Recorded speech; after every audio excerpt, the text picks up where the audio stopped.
Vamos de KNSC11, um fundo da Quiné, a gente vai dar uma olhada como é que tá ele, inclusive teve uma redução na distribuição, a gente vai entender um pouco do que aconteceu, ver as expectativas futuras, ver como é que tá o portfólio do fundo, enfim, toda aquela olhada completa. A gente começa com um patrimônio de 1,8 bilhões de reais, um valor patrimonial por cota de 8,68. Inclusive ele está sendo negociado nesse momento bem próximo disso, tá? Até um pouco acima, então já cravou ali o P sobre VP em 1. Temos aqui o número de cotistas de 197 mil cotistas e uma liquidez diária bem grande, né? 5,4 milhões de reais e uma taxa média do fundo, sendo que ele é uma boa parte na inflação, outra boa parte no CDI, taxa média de IPCA mais 10,36, CDI mais 3,35, sendo que essas taxas aqui são na marcação a mercado já, ok? Por isso que você vê taxas tão altas. Vai dar aí um fundo com uma pegada mais puxada do que, por exemplo, a gente vê lá no KNCR, né? Que é um fundo bem mais seguro, questão da taxa, questão da segmentação, a gente vai dar uma olhada nisso também aqui nesse fundo. No debater do fundo, a gente vai conversando sobre essa questão dos riscos. Aqui temos a questão de alocação, 107,3, ele tem uma parte em compromissadas, como veremos à frente, ok? Questão de alocação em inflação e CDI, a gente tem respectivamente 61 na inflação, 46 no CDI, aqui as taxas que a gente já viu, à frente a gente vai ver mais detalhes sobre essas alocações. A última distribuição, ele já vocês já viram, né? 9 centavos por cota. Foi uma redução em relação ao mês anterior. A gente vai já conversar sobre isso na DRE. Temos aqui, inclusive, comparando com o CDI, né? Ficaria 117% do CDI. Taxas, ele não tem cobrança de taxa de performance. De administração, 1,2%. E é um fundo aberto, né? Qualquer cotista brasileiro pode comprar e negociar cotas do KNSC. Ele fez algumas aquisições, 45 milhões de reais, sendo que foi uma operação atrelada ao CDI, a CDI mais 3,75, inclusive é uma operação que o devedor é um fundo imobiliário, né, o BLOG 11, que é referente a galpão logístico da aquisição, o fundo da Blue Cap, ok? E também outra operação também com a BLOG, né, no caso aqui também referente a galpão logístico, né, um centro de distribuição Nordeste, ele vai colocar aqui, localizados em Recife, Camaçari e Fortaleza.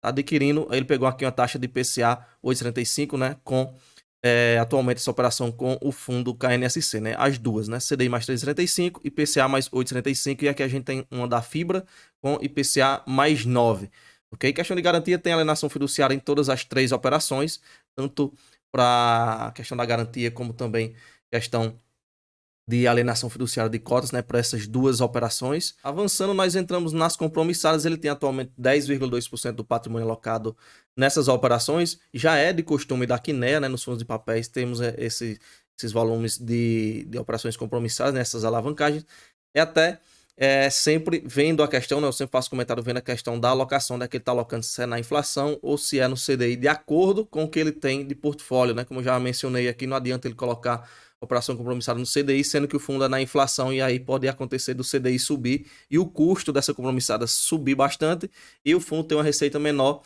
e aí acaba que fica dando prejuízo, né? A gente já viu fundos que aconteceram isso, inclusive recentemente, tá? No caso dele, ele tem CDI e inflação, então consegue surfar um pouco, né? Inclusive, quanto a essa questão do CDI e inflação, ele tem 46% no CDI, 60% na inflação, ou seja, nas compromissadas ele consegue surfar dos dois lados, né? Tendo em vista que o total da compromissada é 10%. Então, mesmo que fosse no CDI, ele tem 46% e na inflação ele tem 61%, então consegue dar um meio termo, né? Taxas médias CDI mais 3,35, inflação mais 10,36. Isso aqui, como eu falei lá no começo do vídeo, taxa de marcação a mercado, que fica uma taxa bem mais puxada. Porém, se você pegar na taxa média de aquisição, né, da natureza dessas operações, você vê aqui taxas high grades a middle risk, né? Por isso que eu não falei tanto na questão do risco lá no começo do relatório, porque a gente tem que ver a taxa de aquisição, né? Você tem um cenário macroeconômico que traz uma desvalorização nessas operações e acontece que os valores dela diminui. Então, a taxa de retorno daquela operação, tendo em vista que ela desvaloriza e ela continua entregando o rendimento, então ela fica mais alta, essa taxa de retorno, né? Por isso que você vê a taxa média bem alta, sendo que a taxa de aquisição era bem menor, tá? Devido a esse deságio nessa operação, e automaticamente é como um fundo imobiliário que você compra a um preço bem descontado. Ele, por exemplo, é um fundo high grade, ele está entregando aqueles dividendos ali recorrentes, continua entregando, e aí esse fundo está um preço bem abaixo, né? Você compra, então o yield vai lá para cima, né? Tendo em vista o desconto. É algo bem semelhante ao que a gente tem nessas operações, ok? Aqui por setor, Eu sempre gosto de destacar na questão do setor logístico, escritório e de shoppings, né, como setores aí que eu considero setores bem tranquilos, tá? Ele tem um percentual aqui em residencial também, não tem o mesmo nível de tranquilidade desses três, mas não é, assim, a questão do setor mais arriscado, tá? Inclusive, ele não tem percentuais, digamos assim, consideráveis em multipropriedade, né? Ele vai colocar aqui o outro restante aqui seria de 7,9 para menos, tá? Multipropriedade a gente sempre vê como um segmento que tem um nível de risco bem considerável, tem toda a questão das frações, de como é que funciona. Quanto à questão por indexador, a gente já viu, aqui a gente tem um resumo, IPCA e inflação. Em questão de liquidez muito alta, a liquidez, né? 5 milhões de reais, mais de 5 milhões de reais negociados por dia. Então tá bem tranquilo, dá para comprar e vender tranquilamente, né? Montantes aí consideráveis. De DRE, ele teve aqui o resultado dos 9 centavos e ele distribuiu os 9 centavos. A gente já vinha acompanhando esse fundo devido a essa questão do patamar dele recorrente, né? Ali por volta dos 9 centavos, ele viu usando uma reservazinha para manter esse patamar. Inclusive, essa reserva hoje é por volta de 5 centavos. Ele poderia até ter usado, ficado com 4 reservas, entregado 4 centavos de reserva, entregado os 10 que ele vinha, né? Mas ele optou por manter mais reserva, okay? Entregou os 9, que é mais próximo do recorrente do fundo, né? O mais próximo, inclusive eu já tinha comentado isso aqui antes, o recorrente mais próximo do fundo é por volta dos 8, 9 centavos, né?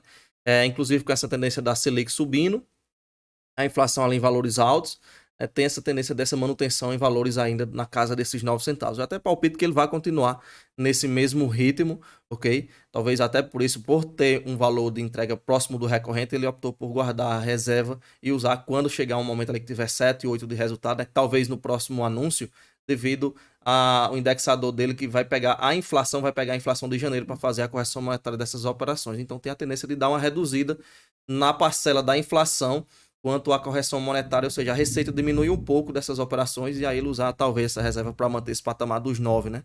Talvez seja essa a estratégia do fundo, né? Eu acredito que seja essa, ok? Aqui ele vai falar sobre os CRIs atrasados da inflação, né? Tem um delay de 2 meses, né? Por isso que o próximo anúncio que eu falei, ele vai pegar o indexador de janeiro. Tem 2 meses de atraso com o dividendo entregue e o indexador que é usado para aquela parcela. Se é de CRI, aliás, se é de inflação ou se é de CDI, tem esse delay dos 2 meses, ok? Aqui vai falar sobre a inflação, né? A expectativa é que 2025 bata a inflação de 5,65, que é bem acima da meta, né? A meta é 3, chegando a no máximo 4,5, então você tem aqui mais de um ponto percentual em cima do topo máximo da meta, ok? Que é um número bem complicado, por isso que a gente pode ver ainda a Selic em patamares elevados ainda por um bom período, tá?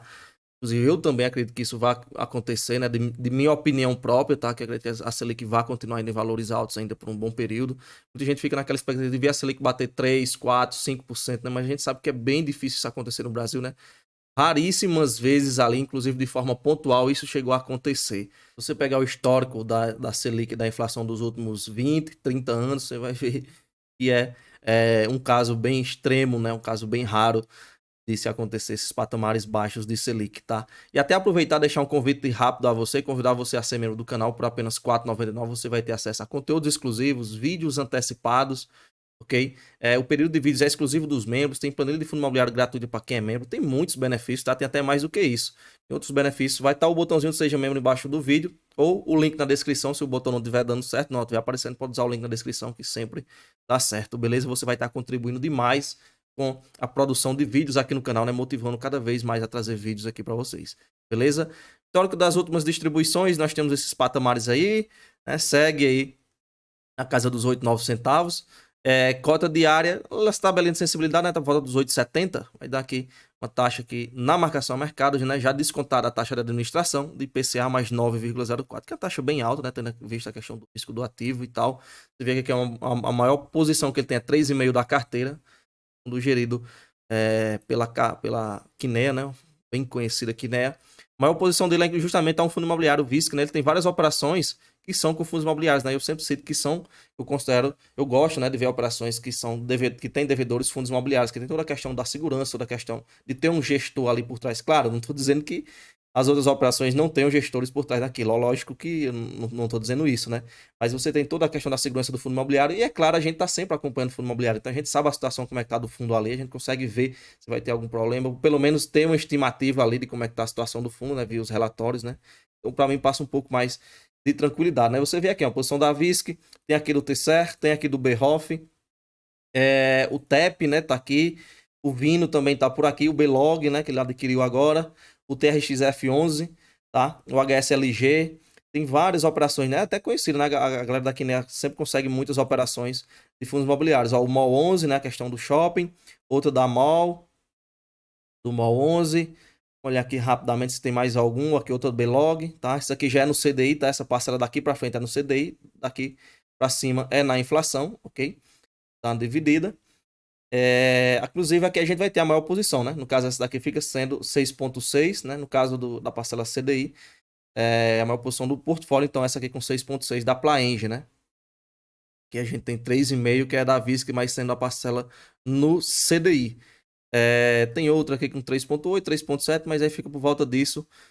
Vamos ver aqui se tem mais algum fundo que tem. Aqui, ó, o JSRE, tá? E só. Beleza? Tem aqui um fundo imobiliário que ele tem, o RCR11. Se não me engano, quem também tem esse fundo é o CPTS, né? Faz um baita tempo que o CPTS tem. Eu acredito que seja esse fundo, tá? Mas enfim, só um comentário, não quer dizer nada. Aqui 0,2% nesse fundo, o caixa do ativo volta 2,6%. Beleza? O fundo segue bem tranquilo, segue nesse patamar de distribuição, tem a tendência da Selic subir, tem a tendência aí da inflação ainda se mantendo em valores altos, né? Inclusive a inflação de fevereiro foi bem alta, então daqui a 3 meses, né? Quando for pegar o indexador da inflação de fevereiro, pode dar uma turbinada na correção monetária. Aqui à frente a gente já finaliza, né? Novamente eu deixo o convite a você a ser membro do canal, dar aquela ajuda, tá? R$4,99, isso não vai fazer falta a você, beleza? Olha outro fundo aqui, ó, o VILG11, né? A gente passou batido aqui, também tem o VILG11 em portfólio, ok? Várias operações de shopping, de logístico, de lajes corporativas, e no mais é isso, beleza? O fundo segue aí bem tranquilo e vamos acompanhando. A gente se vê no próximo vídeo, valeu!